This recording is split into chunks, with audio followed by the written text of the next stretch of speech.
Hello hi అండి, అందరికీ నమస్కారం. My name is Ram. Welcome to my report YouTube channel. మీకు ఈరోజు కొత్త న్యూస్ ఏముందండి, ఇమ్మడి రవి గారి గురించి చెప్పాలి. ఓకే, తెలుగు 2 రాష్ట్రాల్లో శీతాకాల ఉష్ణోగ్రతలు బాగా కిందడిపోతున్నాయి కానీ ఇతను న్యూస్ ద్వారా హాట్ ఎక్కిస్తున్నాడు మనందరినీ.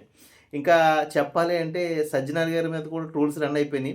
నిన్న మల్లన్న గారు అతని న్యూస్ ఛానల్‌లో సజ్జనార్ గారి యొక్క వ్యక్తిగత బాగోతాలు బయట పెడతాను. నువ్వు ఎన్నెన్ని కబ్జాలు చేశావో ఇయన్నీ మాకు తెలుసు. నీ బామ్మర్ది ఒక వాటర్ ట్యాంక్ ఏదో ఉంది.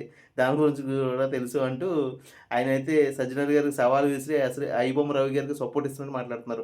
ఆయనే కాదండి, సినిమా ఇండస్ట్రీలో చాలామంది కూడా ఐబొమ్మ రవి గారికి సపోర్ట్ ఇస్తున్నారు. సి కళ్యాణ్ గారు ఐబొమ్మ రవిని ఎన్‌కౌంటర్ చేయాలనే వ్యాఖ్యల్ని సమర్థించము అంటూ సినిమా ఇండస్ట్రీకి చెందిన సినిమా నటుడు, మనందరికీ సుపరిచితుడే. ఆయన పేరు సివి నరసింహ. ఓకే, ఈయన లాయర్ కమ్ యాక్టర్.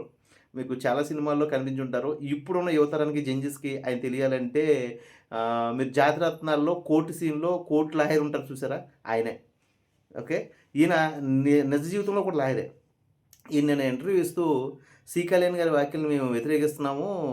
ఆయన మొత్తం ఇండస్ట్రీ తరపున ఐబొమ్మ రవిని చంపేయనేసి ఆయన వ్యాఖ్యలు చేసినట్టుంది. దానికి మేము సమర్థించాం. ఐబొమ్మ రవికి మేము సపోర్ట్ ఇస్తున్నాం. అవసరమైతే ఐబొమ్మ రవికి నేను న్యాయవాదిగా ఉంటాను అని ఆయన ప్రకటిస్తున్నాడు. అలాగే ఆయనకి న్యాయవాదిగా సలీం అని వైజాగ్ నుంచే చాలామంది ట్రై చేస్తున్నారు. బట్ ఐబొమ్మ రవి దగ్గరికి ఇంకా అప్రోచ్ అవ్వలేదండి. ఎందుకంటే అతను పోలీసుల కస్టడీలో ఉన్నాడు కానీ. బట్ ఇక్కడ సివి నరసింహరావు గారు చేసిన వ్యాఖ్యలు ఆసక్తికరంగా ఉన్నాయి. అవి ఏం చెప్పాలి అంటే సివి నరసింహ గారు ఒక మాట అన్నారు. ఈ ఇంటర్వెల్‌లో కూల్ డ్రింక్స్, సమోసాలు అండ్ పాప్‌కార్న్ మీదే ఫోకస్ చేస్తూ ఆయన ఒక మాట అంటూ సినిమా ఇండస్ట్రీ సాధారణ ప్రేక్షకులు ఎంటర్‌టైన్‌మెంట్‌ని అడ్డం పెట్టుకొని దోచేయట్లేదా అని ఒక మాట మాట్లాడారు. సార్, సివి నరసింహారావు గారు మీకు తెలుసో తెలీదో విజయ్ గోపాల్ అని ఒక సోషల్ యాక్టివిస్ట్ ఉన్నాడు ఒకతను. అతను ఇటువంటి విషయాల మీద పోరాడుతూ ఉంటాడు. ఇతను ఈ విషయం మీద కోర్టుకెళ్ళి 2021లో అయితే కేసు గెలిచాడు. ఆ కేసులో ఏముంది అంటే పార్కింగ్ దగ్గర సైకిల్స్‌కి, బైక్స్‌కి పెట్టే రుసుముసలు చేయకూడదు. అలాగే ఇంటర్వెల్‌లో పాప్‌కార్న్ రేట్స్ కానీ, కూల్ డ్రింక్ రేట్ కానీ అండ్ వాటర్ బాటిల్ రేట్ కానీ ఎంఆర్‌పీ ధరలకే అమ్మాలి. అంతకన్నా ముఖ్యం ఏంటంటే మీరన్న మెయిన్ ఎలిగేషన్ ఏంటంటే మన ఫుడ్ మనం లోపలికి తీసుకెళ్ళడానికి పర్మిషన్ లేదు అని. పర్మిషన్ తీసుకెళ్ళడానికి ఉంది. ఆయన కోర్టులో కేసు గెలిచాడు.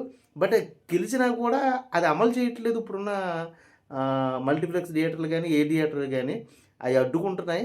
ఈ కోర్టు తీర్పు ఆయన తీసుకొచ్చాడు కదా! మరి ఇది ఎలా అడ్డుకుంటుంది? ఒక్కసారి సివి నరసింహారావు గారు నా వీడియో గనుక మీ దగ్గరికి షేర్ అవుతే దీని మీద ఫోకస్ చేయండి. విజయ్ గోపాల్ గారైతే మాత్రం మీ అందరికీ తెలిసిన వ్యక్తి అనుకుంటున్నాను. ఒక్కసారి ఫోకస్ చేసి చూడండి సార్. ఓకే, ఈ మీ స్క్రీన్‌లో ఇయన్నీ చూపిస్తా. జై హింద్.